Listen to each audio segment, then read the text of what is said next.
Abril, taong 1994. Natagpo ang nakahantusay sa sala ng bahay na ito ang mag-iinang Helen Arandia, 34 na taong gulang, Chelsea Liz, 6 na taon, at Angeline, 4. Malalim mga sugat at tinamo ng tatlo mula sa pagkakasaksak ng suspect. Sa aming pag-ikot sa bahay, ramdam pa rin ang lagim ng gabing iyon.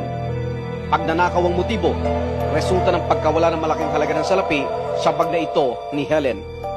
Magnanakaw siguro yun, o kaya mangungutang na hindi nakautang. Kasi pag-asa nila may pera sa loob ng bahay. Kasi araw ng Lunes, magbabayad kami ng mais. Alam nila yun. Siguro wala mailabas ng pera kapatid ko, pinatay na nila. Kilala sila ng kapatid ko kaya pinatay.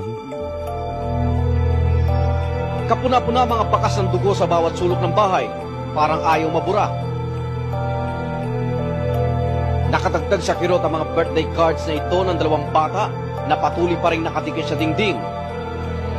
Masisilip naman mula sa bintana ng isa sa kwarto ang bahay na itinuturong may kagagawa ng karumal-dumal na pagpatay, si Elmer Palikpik. Bakit mo napatay sila na nagawa mo yon? Pagkagawa ko po yun, nakakuha po ko ng nitamo po ko sa taka ng Hay ka sa drugs, gano'n? hindi damo po lang makapiraso na. Sa mga namatayan, may hustisya naman ho tayo na siyang huhusga sa aking asawa. Bakit naman ho pati ako? Ako naman biktima din. Pati ang asawa ko biktima din ng pagkakataon na hindi namin ginusto. Bakit naman ho pati ako magagalit sila sa akin? Matapos madakip si Elmer sa Camarines Norte, nag-plead ito ng insanity sa korte. Ay, ang nararamdaman ko talagang hindi nawawala sa akin pag-iisip yung naging kaapihan ng aking anak. At saka ang isa pa, ay ako nagtataka. Bakit sa tinagal-tagal na yan, ipinadala sa mental na ang pagkaalam ko ay pinakamataas ay 2 buwan doon at magkakaroon na resulta. Sa loob ng 2 buwan ay magkakaroon na resulta kung itilo ko kung hindi. Bakit ngayon ay 4 na buwan na, mag-5 buwan na, wala pa resulta? Pag pinupunta ko ngayon, hindi ko naman nakakausap na matino Minsan, hindi pa ako nakikilala. Minsan, may ibang sinasabi niya, may kasama daw kung ano. Magulo nga Kaya siguro, pati yung mga doktor naguguluhan sa kanya. Nagtataka ako, di pa sila nasisiraan ng bed.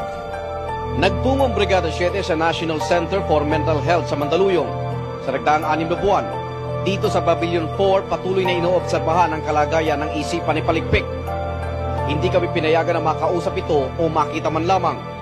Subalit tiniyak ni Dr. Benny Vicente, OIC ng NCMH, na maglalabas na sa lalong madaling panahon ng report kung baliw ba o hindi si Palikpik. Mahirap i-fake ang mental illness.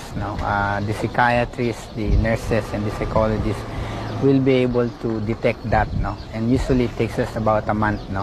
But in certain cases, we may need an extra time to observe. I think this is one of the cases in Elmer. We had an extra time to observe. Subalit isang doktor na tumangging pabanggit ang kanyang pangalan ang inamin sa Brigada 7 na hindi consistent ang pagkukunwaring baliw ni Palikpik at dapat anya'y matagal na ang inilabas ito. May sagot si Dr. Vicente. Yung pagkahaba ho ng panahon ni Elmer dito hindi ho kasama yung mental hospital sa cover-up. Hindi No, definitely not. We will not do that.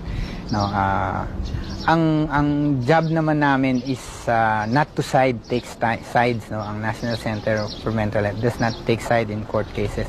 We are actually assisting the court to make a good decision. So we will just comment on our findings. Regarding whether Elmer is guilty or not guilty, wala kaming, hindi namin forte yun.